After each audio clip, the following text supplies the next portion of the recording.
नमस्ते। तमाम किंतु परंतु के बावजूद नरेंद्र मोदी का तीसरी बार पीएम बनना तय हो गया है। अब तक की सूचना के अनुसार वे 8 जून को पीएम पद की शपथ लेंगे।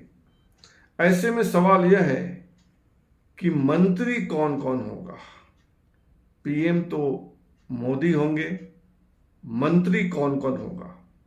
इस बार मंत्री पद के लिए मारामारी है। वह इसलिए कि यह बीजेपी के अकेले की सरकार नहीं होगी। इसमें तमाम छोटे छोटे दल भी शामिल होंगे।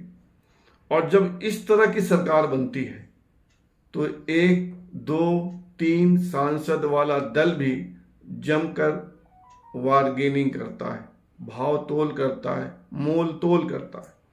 ऐसे में बीजेपी के कम ही एमपी मंत्री बन पाएंगे। झारखंड से कौन बनेगा, झारखंड में किस किस का नंबर लगेगा, इस वीडियो में हम इसी पर चर्चा करेंगे। झारखंड से आमतौर पर एक मंत्री आदिवासी समाज से होता है। झारखंड में 5 सीटें आदिवासियों के लिए रिजर्व है, यानी एसटी रिजर्व सीटें। 5 की 5 सीट बीजेपी हार गई है। खूंटी भी हार गई, अर्जुन मुंडा हार गए, लोहरदगा से समीर उरांव हार गए, सिंहभूम से गीता कोड़ा हार गई, राजमहल से ताला मरांडी हार गए और दुमका से सीता सोरेन भी हार गई। यानी आज की तारीख में जीता हुआ एमपी झारखंड से बीजेपी के पास नहीं है। अगर राज्यसभा की बात करें तो राज्यसभा में बीजेपी के 3 मेंबर हैं झारखंड से। एक तो दीपक प्रकाश हैं, दूसरे आदित्य साहू हैं, तीसरे प्रदीप वर्मा है। इसमें कोई आदिवासी नहीं है। ऐसे में 2 रास्ता है, या तो इस बार झारखंड से आदिवासी समाज का कोई मंत्री नहीं होगा, उड़ीसा से बना लेंगे, छत्तीसगढ़ से बना लेंगे, या एक रास्ता है, क्योंकि अर्जुन मुंडा बड़े नेता हैं, मुख्यमंत्री रहे हैं, केंद्र में मंत्री थे, अब तक थे, तो उनको मंत्री बना दिया जाए, बाद में उनको राज्यसभा में लाया जाए। लेकिन इसकी संभावना कम है। अब मानकर चल सकते हैं कि 30% यानी 30% उम्मीद है कि अर्जुन मुंडा मंत्री बने, 70% नहीं है। आगे आइए, बीडी राम है। बीडी राम लगातार 3 बार जीते हैं, 14, 19, 24। बीजेपी के सीनियर लीडर हैं, लेकिन इनकी उम्मीद भी 25% से ज्यादा नहीं है।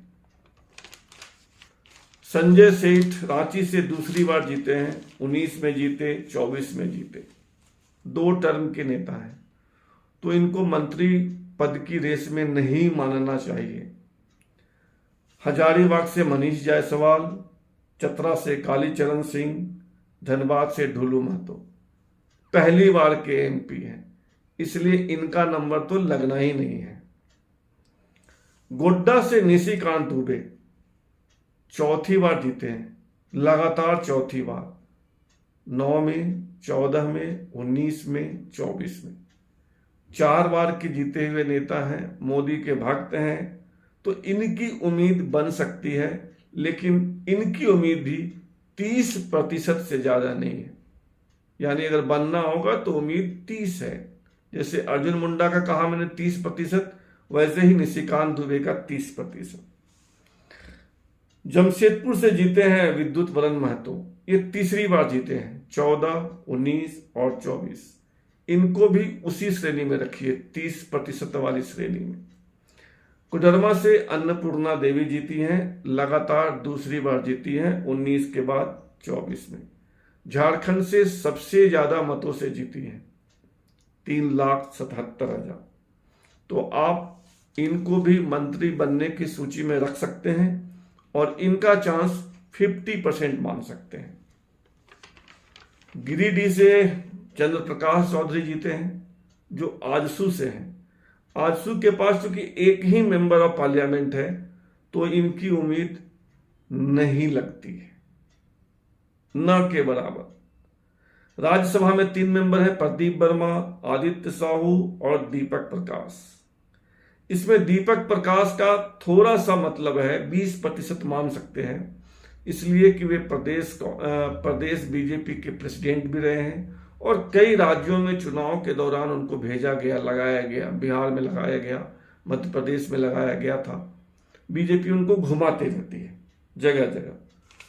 तो मंत्री बनने की रेस में अगर आपको मानना हो तो आप इन्हीं लोगों को मान सकते हैं, इन 5 लोगों को। निशिकांत दुबे 30%, अन्नपूर्णा देवी 50%, बीडी राम 30%, विद्युत वरण महतो 30% और दीपक प्रकाश 30%। इस 5 में किसी एक का नंबर लगेगा।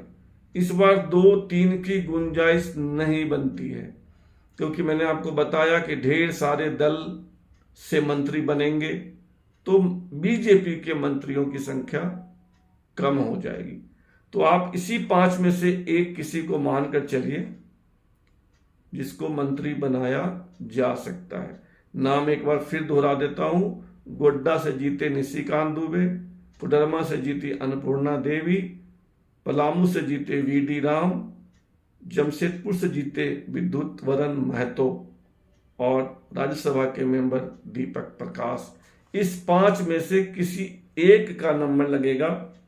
किसका लगेगा ये तो सिर्फ नरेंद्र मोदी को पता है। धन्यवाद।